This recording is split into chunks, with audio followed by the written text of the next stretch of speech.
Alright. Welcome back to our faithful listeners.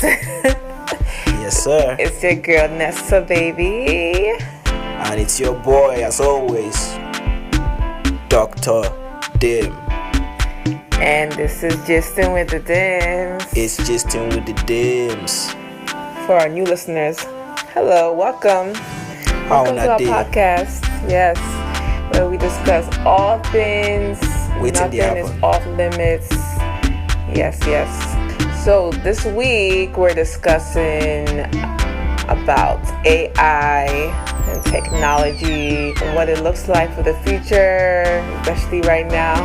What's going on with AI taking over everything. That's a nice topic. Yeah. So first of all, what is AI? For those that may not know, AI is technology that can think, learn, and make decisions like a human. Yeah. You might already use it with using it with Siri on your phone. If you have Apple.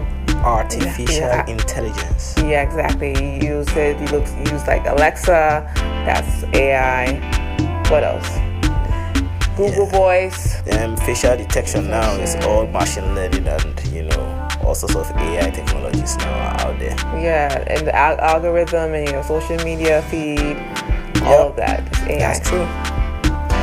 Yeah, so there's some positives and negatives of AI, I would say. Let's dive into this conversation. First of all, what do you think the world will look like in the next 20 years? With all these new technologies coming out, you think it will be better or will it be more complicated? I think technology actually is on a boom right now. Basically, every 2-3 years, maximum 5 years, like major technology changes. Like a lot of things that we know it changes like really quickly. And the way we are doing things are more efficient now than we used to in the past. The reason why I kind of started that way is because I kind of see technology really getting to a point where it's really advanced. Like advanced to the point that, we're already seeing that now. Cars are already driving themselves. Yes. But then the technology scary, will be really advanced to the point that, most cars on the road will be driving themselves. Then I'm also thinking that hovercrafts, basically they don't drive on tires, like they kind of float in the air, like a plane in a way, but it has a different technology. I think that's going to be a thing soon, maybe not in my lifetime. But I know those things are all kind of coming down the line. Thinking of artificial intelligence with actual humans, like the robots. Yeah, basically syncing with robots. Basically they have robots now already that they're making. I've been seeing on all the news on social media about like robots that come and help you do different chores, whether that's cleaning, cooking. The thing with robots now is that the way we see robots now is basically still like there isn't any real truly intelligent robot right now. There truly isn't one. When I say there isn't any one, like for example, that can literally like go out on its own like a human being and like deal with the day. But yeah, of course, because they're controlled by us human beings. In ideal situation, right, robots should be very independent of you. Basically, they should have like they have a model, like an algorithm that basically emulates some kind of like general character. So it's just like the point of that is like you are giving a computer attributes of a human being. Yeah. Right. So basically, you wake up in the morning and you decide you go to the office. You go to the office. You have to take your shower, do all those preparatory actions before you leave. The robot too would have a model that it was trained on that allows it to do that, meaning that, and it can adapt, like it's trying to cross the road, this car, you wait. Okay. There isn't any robot that has gotten to that level. Not yet, at least. Yes, not yet. But there are robots that have been built that kind of give you certain kind of, cues. Like they have like a countenance, they are programmed so that they have some kind of response of a human being. And they can speak to you intelligently, just almost like advanced versions of your Alexa and your Siri. Basically, they can use both information that they have had by interacting with other people, as well as information that exists in the internet to respond to you. Yeah, but things are moving forward, like things are making progress, and I feel like these are the areas where when I look at Nigeria, I kind of feel like these are the areas where we will lack, because technology. Any third world country, anyway. That you're right about every third world country, but I feel when you're a country that's not held back by the fact that you're not a poor country, I kind of feel when you are so backward in technology, I feel like that's a self-inflicted wound. Most of the third world countries we kind of refer to are countries who actually are financially challenged to be able to try to develop that technology in their country. But every country that really does have the financial power to do it, they invest in it. That's true. They do invest in it. I mean, take for example, and you can use any country that that is doing, like even India. They are doing very well. Like basically, they are doing well enough that they understand that technology is the way forward, and you see that they have that technology-driven economy where they are very creative, and they don't just create business for their own citizens and for their people, but they also export too. So that's where a lot of third world countries that I feel like if you have enough money that you can actually create trade within your country, you're not struggling with war and famine or something like that. Like you're in a good place. You should be able to invest in technology like AI. That's why those countries are ahead still. Regardless, that's just my point. You can see they've invested some of that. So India, China, all these kind of countries, they've invested a lot in that. Yeah. I mean, AI is also good in terms of helping with advancing of health, medicine. Oh, of course. It can literally take your DNA and study the susceptibility of certain DNA to disease. Essentially, you see those kind of movies that talk about where they create this, superhuman. But I feel like that's also kind of messing with playing with God in a way, Yeah, I get that part too. That's the subject that we have to kind of tread on softly, because the thing is that there's theories, and I'm not one of those theory people. And although somehow I'm kind of superstitious in a way, but I'm not I don't believe in superstition in such a way that I'm blind to the reality, right? So there's some theories that people claim that the way we live and we know it, right? It's a cycle. There's a point we're all heading to, which is where humans would have so much technology that we would never have thought, if we are thinking about it from now, we would never have thought that we would achieve such by the time it comes, because it will be unbelievable. People also believe that as we are on Earth now, right, that there's other planets that actually have beings that are like us, but we just don't interact. Yeah, like aliens. Yeah, you call them aliens, but I don't call them aliens. I just call them other life forms. The other life forms, I can't call them aliens. Aliens, I feel. I don't know if I actually believe in that. I don't know if I believe it too, but it's a theory, right? But see, it's a theory. There's some people that also even believe that nobody has ever left Earth before. That all the pictures that we've seen of the landing on the moon and all those things were all fake pictures that were taken on Earth. There's those people that believe that theory. There's also those who don't necessarily believe that theory, but on the other hand, they are of the opinion that there is actually life forms of other types and other planets, but we just don't communicate. So now you kind of look at all these theories and you kind of look at some certain parts of truth in the theories. You kind of see maybe it aligns in a way, because if we truly haven't ever gone to any other planet, then we really don't know if anything exists that's out there. We just have an impression of what it might look like. But then you start to ask the question, all these pictures we've seen, all these videos we've seen, and all this stuff, what's true and what's not. But my point is just to say that people have stated that there's going to be a point where we are looking at space travel as a thing. Literally space travel will be going to say we're traveling to another continent. That's what space travel will come to at the point. You can go to other planets if you wanted to. Right now I think we have been limited because of the distance. There's certain planets we've not even, at least, if we are believing that we've really gone to any planets, there might be certain planets that we can't get to just because of the whole combustion and issues with transport. But we can crack those at that point where we say that when technology really hits its peak, we'll crack all that and we'll be we're advanced with our abilities in that aspect. But that's much I have to say on that. I will go too geeky on it. So let's talk a little bit about how AI is taking over people's jobs. Is taking the roles of normal jobs that humans do. Yeah. So that's the negative part, I would say, when it comes to AI. Even though AI can be great in different ways, that's sad that it's really now we have to think. It makes humans now have to think about, you got to think outside the box of like jobs that you can do that technology is not needed. Let's be honest, right? Already, our generation is not the generation to worry about, because we'll kind of live through the place we find ourselves in terms of where the world is right now. The people that are already adapted, like, are the people below us. Like, we don't understand, but they already adapted. They know what they want. You know, they are not the stress me generation. You can't stress them. They are already even adapted to the ecosystem for it. Basically, now you see people like kids, like they already know, the planning what they want to do. You are thinking about how you want to write your email and ask Grammarly to edit your email if you wanted to do that. They are already typing it into AI, and AI is already giving them the email like regenerated, to perfection. But these are, things are for the new age generation. What about for the generations like our generation? Our generation will always adapt. We've always been the generation. Our generation, but the older ones though, that are not. It's gonna be difficult for them to adapt. That's what I'm saying. Like those generations, regardless, they are all used to surviving. That generation is great at surviving.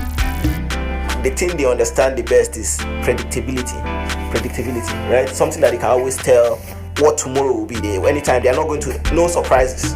They don't want surprises. Those kind of gadgets. So once they find this little thing that they can do, they get focused in that, they stay on that, and they just kind of settle on that. Regardless, they are not like us that want to try to find bigger, higher salary or more money, or trying to just live a better living. Once they are able to live okay, they are fine, and they will do that as many times as is needed. So for them, as I said again, they don't have a problem. The only problem is that if you think about it from how we think about it, which is like we want to, be top of the chart, want to be big billionaires, want to make money, want to enjoy life. So for us, we need to worry about ourselves more. Because for us to do that, there are certain type of things we have to learn quick, and adjustments we need to make, because things are really moving away. Like for example, those of us that will say, okay, you need to get multiple degrees and all that. That is all fine and good, but the reality is that I'm one of them, so I know, yes, it's great, but then at the end of the day, it's like if you are trying to plug into the system, you're trying to plug into some economic system or some system like that, you want to get a job, a regular job, you're not trying to build a business of your own. Those things don't necessarily add value for you as much. You might be better off actually just being a TikToker at that point. Until the goal is dead. The next new thing comes on. But let's be honest, like as I said, I'm not just saying TikTok as like TikTok is going to be the only thing. I'm talking about TikTok as one of the social media that's you mean like social media influencer? Exactly this. And like basically any social media, basically Instagram, Twitter, even whatever you want to call it. So I'm just saying all these platforms, they're always going to be something for you on there. And that is where I'm telling you that some of the things will move in that direction. Right now, you can go on LinkedIn and you see jobs that TikTok is trying to fill. So even though you say you're working for TikTok, that's also another avenue for it, or you're using TikTok, whichever one you're looking at. So there are avenues for you to tap into, regardless. That's true. Yeah, I agree with that. But what about privacy and security? I feel like with all these technology advances, more of our data has been shared and across different platforms. Personal information is not safe. It causes a concern a bit when it comes to privacy and security. As technology continues to advance, it's one of those things where with every system there's always like a loophole. With every system that should we go back to flip phones, burner phones? Well, even if you do, like, there's different ways that you can. Every system has its flaw. Privacy. Every system has its flaw. You just have to learn to adapt to the system.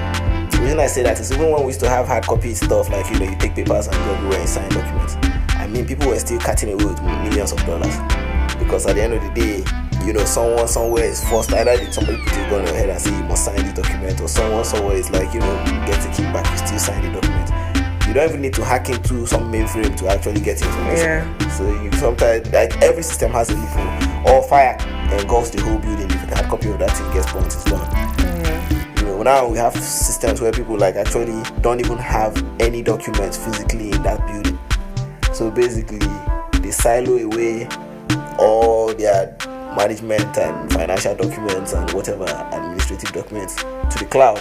Yes, that's crazy. So now you're trying to say, okay, you want to mess the whole building up, you go and set it ablaze. But you just set ablaze the building because the data is safe somewhere. Cool enough. Once they just finish, they can always tap into that server and continue their work as like nothing ever stopped happening.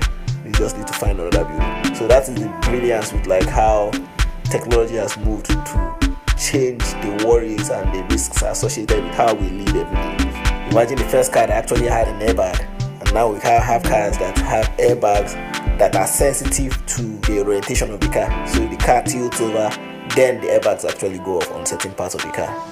So all these kind of things, like then you're adapting now, having control modules, like and then now you have like cars that have sensors, and so you can see where people have been coming from. Like with basically a car that was first of all just a car that was just basically a body, a structure, and something, an engine to push it forward.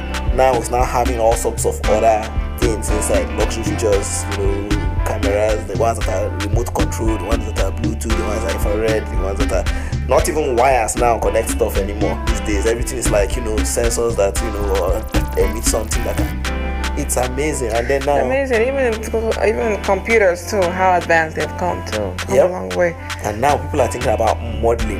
Now that's another thing. They tell you digital twin, they tell you about a digital twin or something. Like it's amazing, like how people are coming up, like, you know, it's nice, and it just shows that we are heading somewhere. But I feel now the problem is that capitalism is so much a problem because everybody is trying to make money. Like there is no vision. Like in the past, right, people used to be like, oh, as long as I can run something, maybe have a business and then pass it down to my family, you know, my children, I can say I'm successful. How do we make sure this technology benefits everyone, not just the wealthy? Because not everyone has equal access to all these innovations. I really haven't seen that big of a gap in terms of technology and its access, in terms of how wealthy you need to be to access. For example, no matter how wealthy you are, no matter how poor you are, you all access internet the same. Yeah. You don't put gold chain around your internet. You don't put like, you understand, you don't have to pay. There is no special to pay for your internet. It's the same internet, same data speed, the same transmission rate. Yes, you might be able to get a higher bandwidth, but still the price difference is not going to reflect that you're a celebrity or not. So everybody's accessing the internet basically the same way. And the information that's on the internet, you might not have access to be in some special access club in the internet, but you can access a lot of all the other general information and things that really matter. Yeah, but I mean, like all these things, like all these talking about like all those cars with the electric, just hear me out. AI robotics, all those things are going to be extremely expensive. Hear me out for a second. Right? I think what is causing the so-called price hike in technologies like that, like, you know, self-driving cars, like, you know, your Teslas and the rest, I think what's causing that hike is because of the fact that there is not a lot of competition yet. In fact, the reason why America has blocked foreign cars, electric vehicles, especially from China, is particular. The reason why they block that is because they want to prevent that competition. Because the reality is, right now, China has the electric market on lockdown for vehicles. Like their cars, like base features in the car. I mean, they're advancing everything when it comes to technology. Like from early age, kids in school are learning like way advanced. The base model of the car would have ridiculous features, cooling box, everything, like crazy features, self-parking. Like your one Tesla would be here. They will tell you that you have to get a special update that's extra price to get the self-navigation that's still killing people. You understand? I understand how you take your own hand and buy your own debt. You pay extra to buy your own debt. The thing is not well vetted yet. It fails sometimes, and people trust it so much. Some people will be inside. Understand. Some people will be inside put their lives into that and be sleeping. It's not like they'll be sharing and be sleeping. So now your life is in the hands of some rockets. And not only your lives of others that are around you too. Like, that's true too. You don't think. And the thing is that when those cars, there's one other big problem. When they go ablaze, it's like you can't put them off. The flame is ridiculous because of the batteries. That's another thing that people have to think about. Like when because right now we don't have electric vehicles everywhere, but by the time we start having electric vehicles everywhere, people are all driving them like a regular day. I think it's a bad idea, honestly. If when that comes to that stage of more electric vehicles like around driving, it's not be a recipe for disaster. It's really not sustainable. For example, I'll give you an example. For people that live in the apartments, like if they need to get their vehicle charged, assuming that everyone had, like, or most people, 80% of people had electric vehicles, with our current infrastructure, how would you expect that will happen? So basically, they have to make all this. The apartments have to put in money in for that. Yeah, they have to rebuild such that every single apartment will have its own charging port outside. Because I mean, I can't be charging my car in my car and plug it all the way inside my sitting room. It doesn't make any sense. And be running the cable from there. So you have to create the fitting outside so that when I come, I plug it in there. And maybe I enter a code so that nobody else can use my own and the electric charge goes to my own house. But you have to create it. There's not even an incentive for long distance journeys because there's not a lot of charging stations as you're traveling. So if you are traveling in distance that is significant, you'll be worried about how you're going to charge your vehicle because every 150 miles per full charge, the thing is off. A lot of them will tell you they do 300 miles before the battery runs out. So marketing gimmicks. When you actually get the vehicle, the thing will go. And when it's cold, those batteries, lithium batteries, they just die quick. My point is just to say that technology is moving forward, it's going great. Certain things are not there yet, but I think we'll get there. We will get there. I mean, I feel like we have the framework already for a lot of things. There's going to be a point where we're going to be walking around and even those robotic dogs, the Boston Dynamics dogs, they want to actually integrate them into the police force. I think we tried it in New York, but there was pushback. So now, assuming when the humanoids, which are the ones that are like humans, they call them humanoids, when those things finally the algorithms for running, humanoids becomes really mature. Just imagine having the police now, robots. You see a lot of those kind of things like robots. You see them in movies. Yeah. But it's going to happen. They'll be part of the dogs will be part of the military. And that's just scary. Yep. Right now the one that the Boston Dynamics one doesn't run fast. That one doesn't run fast. Probably does about 1.6 meters per second. That's fast walking speed for a human being, or medium walking speed for a human being. That's what it moves now. But just imagine when that thing is equipped to run at close to your vehicle running the speed that your vehicle goes on the expressway, maybe almost let's not even say that fast.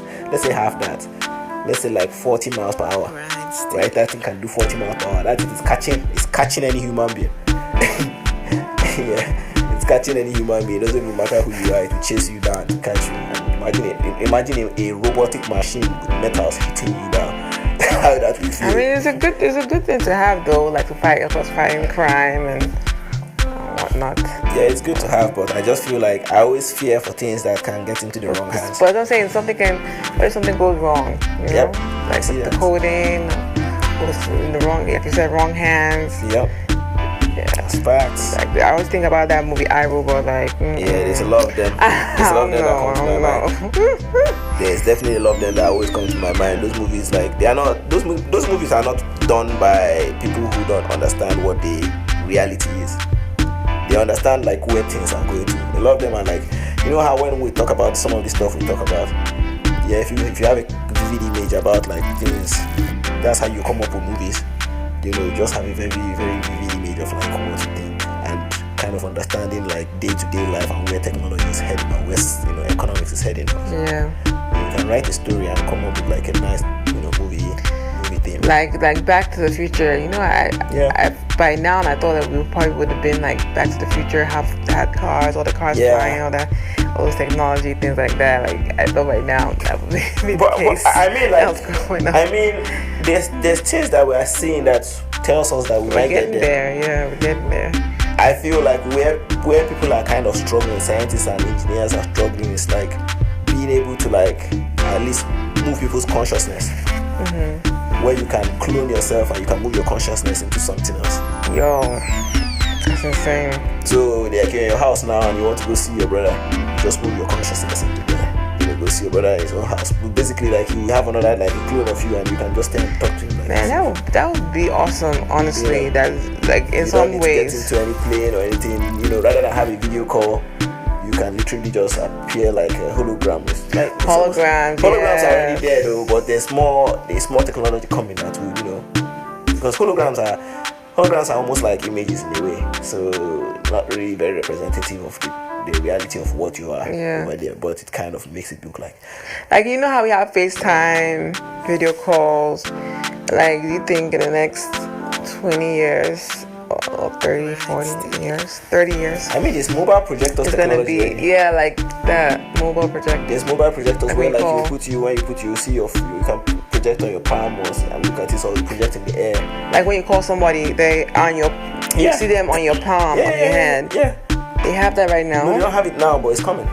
Wow. I'm sure it's coming. I'm pretty sure it's going to come. Because like even that idea actually exists. Like that technology exists. But I don't think it exists in that scale yet. It can be done. You know, holograms. In some ways, holograms kind of exist already. But yeah.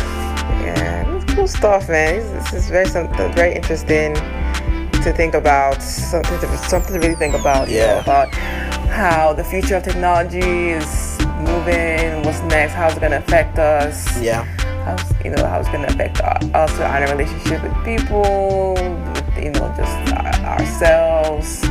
All right, I guess we're about to wrap up. Hope you learned something new from our engineer here. I mean, I just be talking sometimes, to be honest. I don't know if you're the expert in this science, technology stuff. I mean, you know, I drop some gems in there, some facts. I mean, I hope they are facts. That's what I was about to say. Go check your facts, man. Go check your facts, man. Don't listen to what Dr. Dim says. Just go read up. We have ChatGPT now. We've left Google. Now we're on ChatGPT. And you can find so many things. ChatGPT is really my best friend, for real. The truth is that you have to also you can't be a dummy and go and check ChatGPT. You have to make sure that you understand. Oh yes, you have to. To some extent, you have an idea of what you're expecting, because sometimes ChatGPT gives you the weirdest responses. Yeah, it'll be lost sometimes too. So you have to really be sure what exactly you're asking. Yep, you have to get check what you want from it. But it's a beautiful thing. It's a beautiful thing. Technology, honestly, absolutely, it makes life easier in different ways. Absolutely. But yeah, so that is a wrap on this conversation. Yes, sir. I want to hear from you guys what you think about the future of technology, what it holds. Are you afraid of what it holds, or are you excited to see what technology is going to bring in the next coming years, decades? Yeah. Let us know. That's amazing. Drop a comment below. All right. So we can follow us on Gistin with the Dims on our Instagram, TikTok, social media platforms, and send us an email if you have any questions, any topics you want to talk about, if this topic resonated with you. The email is thedims2021@gmail.com. Yeah. So you can send us an email if you have any questions, any comments concerning the show, any topics you want to talk about. Or feel free to just send us a DM. Yeah, that's it, man. Alright, till next time. It's been Gistin with the Dims.